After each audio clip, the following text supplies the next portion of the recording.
Hi everyone, today's video is on KingSense, a tactical RPG currently in early beta. Thank you to Super Prism for allowing me to do an early impressions. They pretty much provided like the keys and stuff so I could start playing this game. Let's go ahead and talk about the heroes that we can collect, which are known as the Sensate. So this is Mio, a character similar to Miyako, and she has two skills right here. Every character has two skills and an ulti right here, which is Charge Cannon.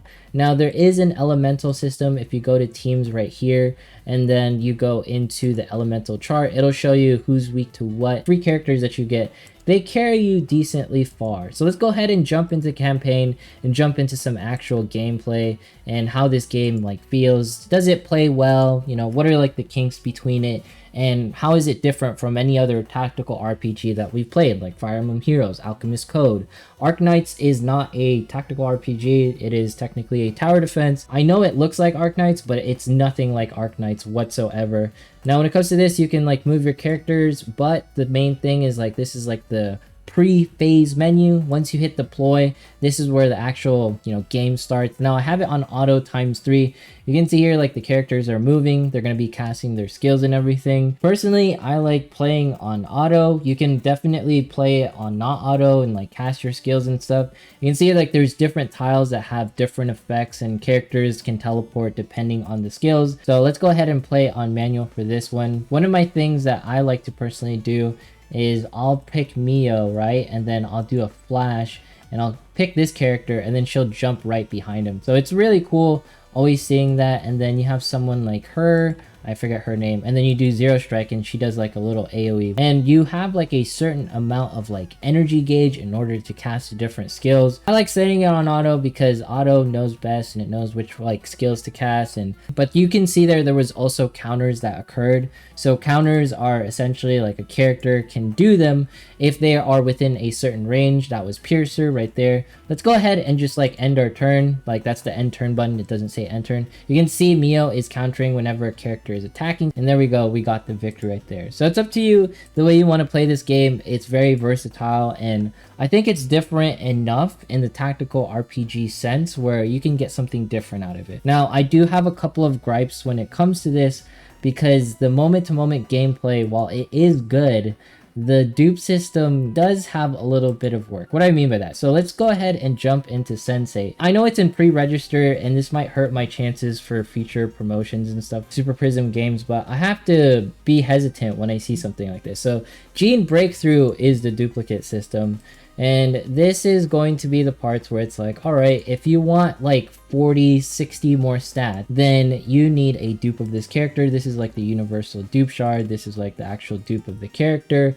And I'm going to need to do that like 5 times. And that happens on almost every single character. And I haven't seen a way to farm this currency yet. I'm sure it'll pop up and I can do summons in order to, do those certain things.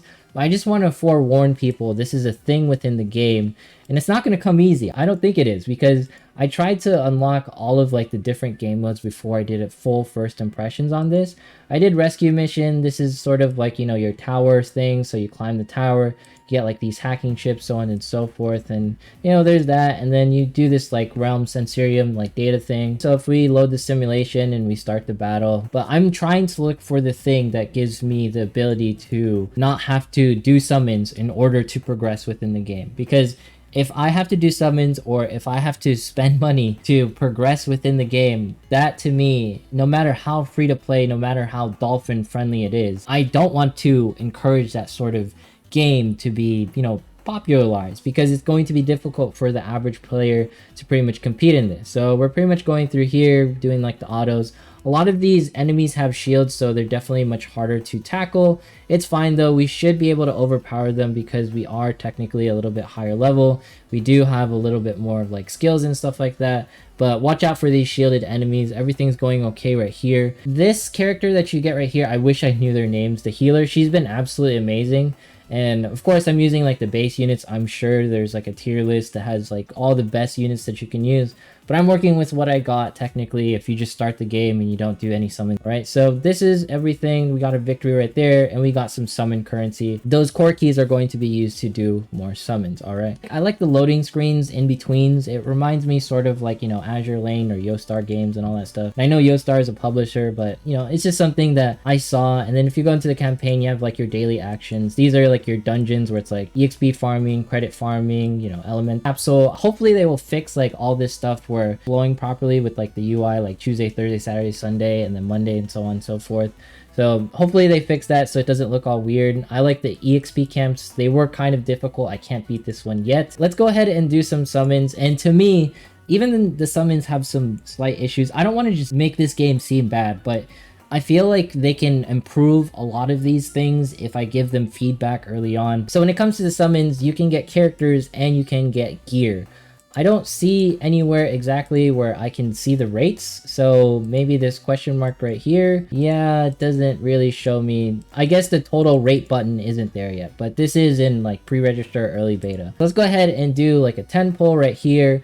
And you know, it gives like the little animations. It doesn't really matter where you want to pick, so let's just hack the ocean because why not? Now this is a pretty cool animation. It looks gold. I'm not sure if that means we got something cool, but this is what irks me a little. So this is a gear or module and all this stuff, and it's in the actual summon pool. I don't like it when gear and modules and cards, artifacts, whatever they are mixed in with the actual character summons. This is a cool character. I think the designs are okay. There is some like live 2D. The fact that I only got one character from this multi, I know a lot of people are going to be salty with that. Dragalia Lost had this in the very beginning of their game, and they took it away, and a lot of people were happy about it. Oh, we got like a little golds right there. Maybe it's not best to like hack the ocean, I don't know, but we didn't get any characters. I personally don't like that. All right, and then here's the friendship gotcha. I can't really summon on it because I don't have anything, and I have like, you know, some core keys if I want to do some more summons. But and then this is like the currency used to pity. Let's go ahead and do some more summons just for the sake of it. Maybe we can get lucky.